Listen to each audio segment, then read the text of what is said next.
Ya, DPR akhirnya mengesahkan Undang-Undang Cipta Kerja pada Senin sore. Namun sebelumnya undang-undang ini menuai polemik dari berbagai pihak. Dalam UU Cipta Kerja terdapat beberapa poin yang dinilai sangat kontroversial dan merugikan para pekerja. Mari kita lihat bersama poin-poin utama yang dirangkum oleh tim Litbang CNN Indonesia. Yang pertama adalah waktu istirahat dan juga cuti. Ini terkait dalam pasal 79 ayat 2 huruf B yang mengatur bahwa istirahat mingguan pekerja ini menjadi 1 hari dalam waktu 6 hari kerja begitu. Nah, ini artinya aturan 5 hari kerja ini dihapus dalam undang-undang ini, dan hak cuti juga berpotensi hilang seperti cuti haid dan juga melahirkan bagi perempuan karena hak upah pekerja atas cuti hilang. Dan selanjutnya ini adalah upah. Ini adalah salah satu yang krusial begitu, diatur dalam pasal 88B. Pasal ini mengatur tentang standar pengupahan berdasarkan waktu alias per jam begitu. Dan berdasarkan pasal ini pengupahan diterapkan berdasarkan satuan waktu dan juga satuan hasil. Karena itu tidak sedikit yang menganggap bahwa skema pengupahan ini akan menjadi dasar bagi perusahaan untuk memberlakukan penghitungan upah per jam.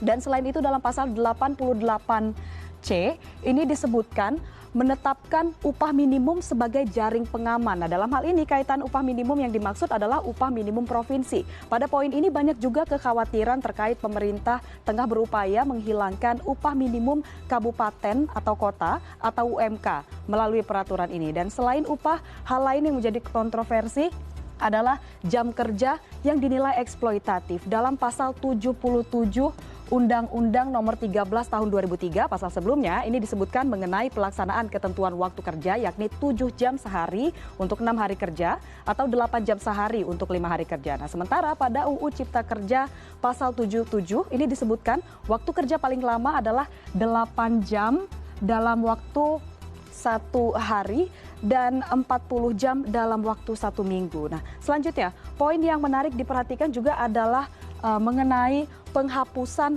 pasal 59 Undang-Undang Ketenagakerjaan yang mengatur tentang syarat pekerja waktu tertentu atau biasa dikenal dengan istilah pekerja kontrak. Dengan dihapuskannya pasal ini dalam Undang-Undang Cipta Kerja, maka tidak ada batasan aturan sampai kapan seseorang pekerja ini bisa dikontrak, dan akibatnya bisa saja pekerja kontrak tersebut menjadi pekerja kontrak seumur hidup. Nah, kita lihat poin selanjutnya adalah terkait tenaga kerja asing. Ini yang salah satu yang paling ditentang oleh serikat pekerja, yaitu pasal 42 yang mengatur tentang kemudahan para pekerja asing. Nah, dalam pasal tersebut disebutkan bahwa setiap pemberi kerja ini hanya diwajibkan membeli atau memiliki pengesahan rencana penggunaan TKA dari pemerintah pusat. Nah, ini berbeda dengan sebelumnya. Jika ini disahkan, maka tenaga kerja asing sudah tidak diharuskan lagi untuk mendapatkan izin tertulis dari menteri atau pejabat yang ditunjukkan. Kemudian pernyataan atau pertanyaannya adalah ini siapa yang lantas bisa dimintai pertanggungjawaban atas kualitas dari para tenaga kerja asing ini. Dan selanjutnya uang penghargaan masa kerja. Nah, ini diatur selama ini masa kerja 24 tahun ini dihapus. Nah, Undang-Undang Cipta Kerja menghapus poin H dalam pasal 156 ayat 3 terkait uang penghargaan bagi pekerja atau buruh yang memiliki masa kerja 24 tahun atau lebih begitu. Nah, di mana seharusnya pekerja menerima uang penghargaan sebanyak 10 bulan gaji, dan tidak berhenti sampai di situ. Jaminan pensiun ini juga menjadi salah satu yang terkena imbasnya, sebab RUU Cipta Kerja menghapus sanksi pidana bagi perusahaan yang tidak mengikut sertakan pekerja atau buruh dalam program jaminan pensiun. Hal ini juga erat kaitannya dengan kemungkinan adanya kontrak seumur hidup seperti yang kita bahas di awal tadi.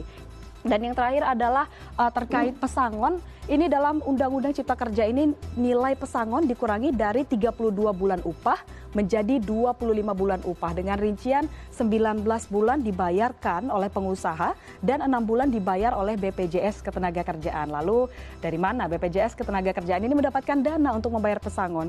Dan inilah dia 8 poin yang menjadi kontroversi terkait Undang-Undang Cipta Kerja ini.